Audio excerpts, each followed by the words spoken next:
Bien, ¿qué tal?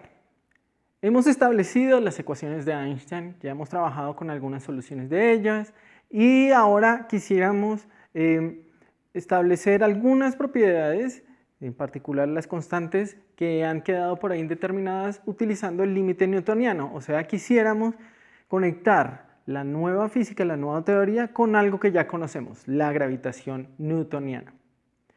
Para esto entonces tenemos que antes a analizar un límite que en algunas consideraciones, en algunos sistemas, llega a ser de utilidad a pesar de que no sea newtoniano. Se conoce como el límite lineal.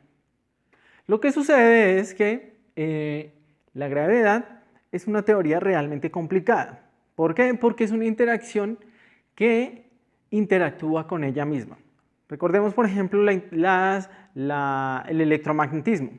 En el electromagnetismo resulta que las ecuaciones que yo tengo que resolver son lineales porque precisamente los fotones no interactúan con ellos mismos. La luz no interactúa con ella misma, a menos a nivel clásico. Y esto entonces, otra vez, redunda en que las ecuaciones que yo tengo que solucionar, las ecuaciones de Maxwell, son lineales. La gravedad, en cambio, interactúa con todo, en particular con ella misma, y esto implica que las ecuaciones de Einstein no sean lineales y por eso mismo, como una teoría de campos, sea mucho más complicada de solucionar. Ahora, el límite lineal o la consideración lineal que se puede hacer en la teoría es pensar que los campos gravitacionales son lo suficientemente débiles para que yo pueda aproximar el espacio-tiempo a un espacio de Minkowski. O sea, yo puedo aproximar a la métrica como si fuera la métrica de Minkowski más algo que va a ser pequeño con respecto a la métrica de Minkowski. Aquí lo que estoy diciendo es que los autovalores de esa parte extra van a ser pequeños con respecto a los unos que son los autovectores o autovalores de Minkowski, de la métrica de Minkowski. Aquí pues obviamente tendría que poner de pronto un valor absoluto. O sea que yo puedo considerar que el espacio-tiempo es aproximadamente Minkowski. Ahora, aun si yo no hago esa aproximación, esto que yo acabé de hacer implica que las derivadas de la métrica van a estar solamente contenidas en las derivadas de esta parte, porque la parte de Minkowski es igual a 0. Sus derivadas es constante.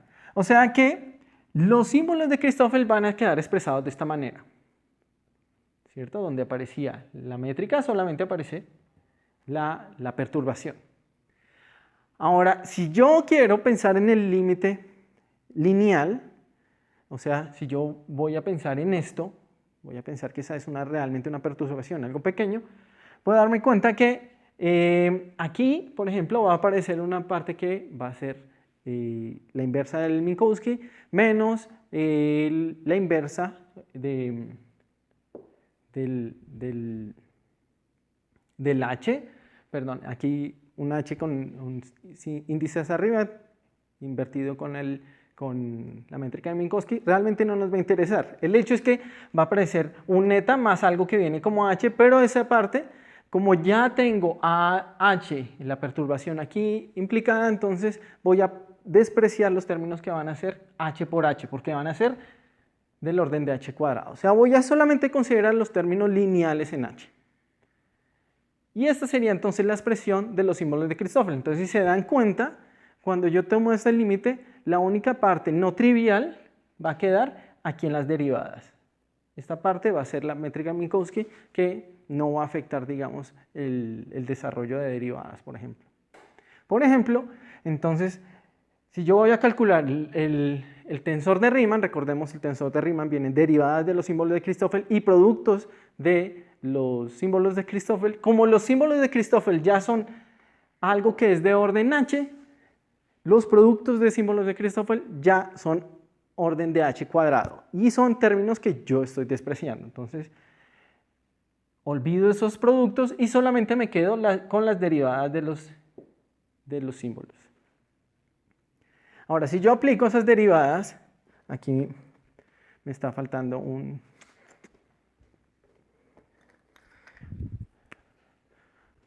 índice.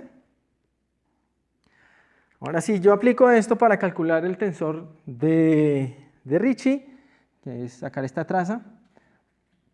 Voy a tener esto y si aplico eso a las derivadas, entonces voy a tener algo así.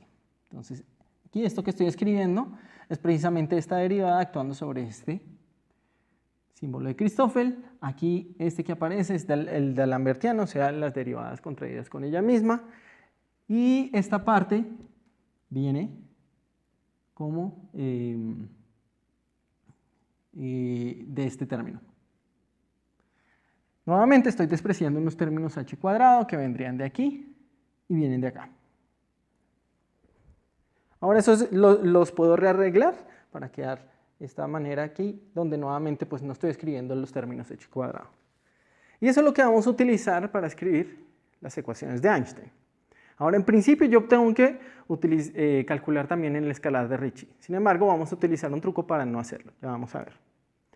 Entonces, hasta aquí lo único que he utilizado es que el campo gravitacional es débil, o sea que es aproximadamente Minkowski, el espacio es aproximadamente plano, que es la primera condición para poder ir al límite newtoniano.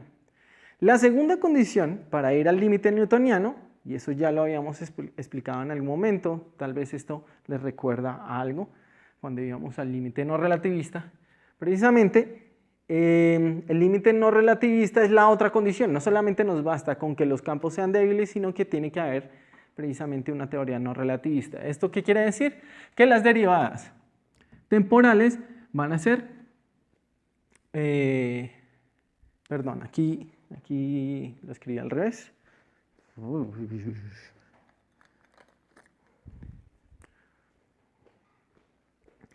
El límite no relativista es que las derivadas temporales van a ser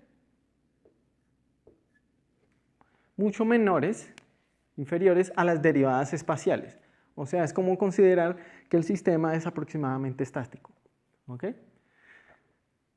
Entonces, con esta consideración, si yo quiero calcular la componente 0,0 del tensor de Ricci, voy a tener que de todos estos términos, si se dan cuenta, 0, 0, voy a tener aquí derivadas temporales, derivadas temporales, derivadas temporales, todos estos términos van a ser despreciables. Y del lambertiano, que recordemos que es derivadas con respecto al tiempo al cuadrado, menos derivadas con respecto al espacio, o el laplaciano, voy a tener que R00 va a tener un menos, precisamente por ese menos que acabé de mencionar, laplaciano de H0. Este término solamente va a contribuir con su parte espacial. Ahora, en el límite newtoniano ya habíamos establecido cómo tenía que verse, y allá lo mencionábamos como que estábamos muy lejos de la fuente y recuperábamos aproximadamente el espacio plano, habíamos establecido cómo tenía que verse la componente 0,0 de la métrica. La componente 0,0 de la métrica iba a ser como la de Minkowski más una perturbación que era precisamente el potencial gravitacional newtoniano. O sea que utilizando esa información aquí puedo establecer que la componente 0,0 del tensor de Ricci es precisamente menos 1 sobre c cuadrado, la velocidad de la luz, el laplaciano del potencial de Newton. Esta es la ecuación que vamos a... esto es lo que vamos a utilizar. Sin embargo, como acabé de decir, quisiéramos tener el escalar de Ricci para reemplazarlo en las ecuaciones de Einstein. No va a ser necesario porque nosotros habíamos establecido una relación entre el escalar de Ricci y la traza del tensor energía-momento. Si yo las cojo, de hecho lo había hecho solamente con la constante cosmológica. Aquí me voy a olvidar de la constante cosmológica por un momento y voy a pensar, entonces cojo la traza de las ecuaciones de Einstein sin constante cosmológica y voy a obtener algo así. Aquí este D que aparece es precisamente la traza de la métrica y es algo que pues no lo he mencionado hasta ahora. Las ecuaciones de Einstein no solamente son increíblemente bonitas, digamos, sino que son muy generales. En ningún momento en su construcción como tal estuve pensando en que estaba hablando en 4 dimensiones. Pude estar hablando en un espacio-tiempo de dimensiones generales. Entonces aprovecho para mencionarlo aquí. Y aquí este D sale precisamente de la traza de la métrica. ¿Sí? Entonces voy a tener aquí las dimensiones del espacio-tiempo y tengo esta relación, es sacar la traza en las ecuaciones de Einstein, aquí sin constante cosmológica. Ahora, si yo reemplazo esto en las ecuaciones de Einstein, voy a obtener una expresión así. Entonces, si se dan cuenta, he pasado parte de la geometría a ese lado y aquí me queda todo lo que tenga que ver con el tensor energía-momento. Y esta es otra forma conocida de las ecuaciones de Einstein que en algunas ocasiones va a ser útil. Es como el análogo a lo que hemos utilizado para las ecuaciones de Einstein en el vacío, donde solamente utilizábamos el tensor de Ricci. No pensábamos en toda la ecuación como tal. Entonces ya tenemos esta ecuación, ya no tenemos que evaluar el escalar de Ricci, simplemente tenemos esto. Y nuevamente tengo que pensar, estoy en un límite no relativista. El límite no relativista no solamente aplica sobre la geometría, sino sobre la distribución de masa y energía. ¿Eso qué quiere decir? Voy a pensar que las variaciones, las componentes espaciales del tensor energía-momento que tienen que ver con las presiones son pequeñas con respecto a las densidades de energía y los mismos los flujos de energía. Entonces las componentes espaciales, presiones o tensor de esfuerzos van a ser pequeños con respecto a las densidades de energía y también los flujos de energía. Si eso es cierto, entonces cuando yo calcule la traza del tensor energía-momento, solamente va a ser importante la primera, la componente 0,0, que es la densidad de energía. Ahora, teniendo en cuenta eso, y calculando aquí la componente 0,0, ¿qué voy a tener? Voy a tener que, entonces recordemos nuevamente, estoy aproximando al límite lineal, de tal manera que de este G solamente voy a tener el término principal, que es el 1, el que viene del Minkowski, y de aquí entonces tengo el T00, que es la densidad de energía-momento, y este también es igual a T00, entonces lo puedo factorizar acá. Y aquí viene G00, que es 1, aproximadamente.